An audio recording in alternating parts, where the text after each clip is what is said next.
அஸ்ஸலாமு அலைக்கும். Hi all.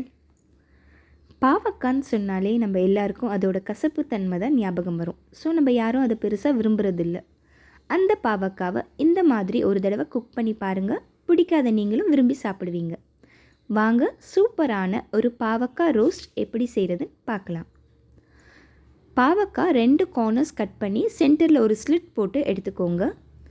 கடாயில் 2 ஸ்பூன் எண்ணெய் எடுத்துக்கோங்க.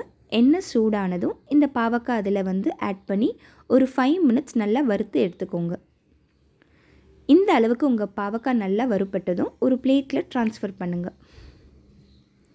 அதே கடாயில் இன்னும் ஒரு ஸ்பூன் எண்ணெய் ஊற்றிட்டு சீரகம் ஆட் பண்ணுங்கள். சீரகம் பொரிஞ்சதும் நீங்கள் ஃபைனாக சாப் பண்ணி வச்சுருக்க சின்ன வெங்காயம், பூண்டு, கருவேப்பிலை அதில் சேர்த்து நல்லா வதக்கிக்கோங்க. மறக்காமல் உப்பு சேர்த்துக்கோங்க.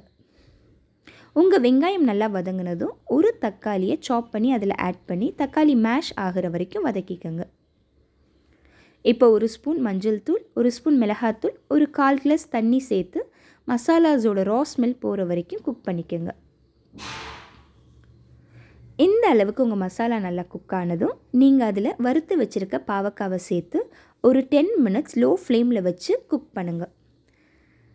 பாவக்காய் நல்லா மசாலாஸோடு சேர்ந்து சூப்பராக குக் ஆகிடும். இப்போ அதில் ஒரு ஸ்பூன் கட்டியாக கரைச்சி வச்சுருக்க புளி, ஒரு ஸ்பூன் பவுடர்ட் வெல்லம் சேர்த்து இன்னும் ஒரு 5 மினிட்ஸ் லோ ஃப்ளேமில் வச்சு நல்லா ரோஸ்ட் பண்ணி எடுத்துக்கோங்க.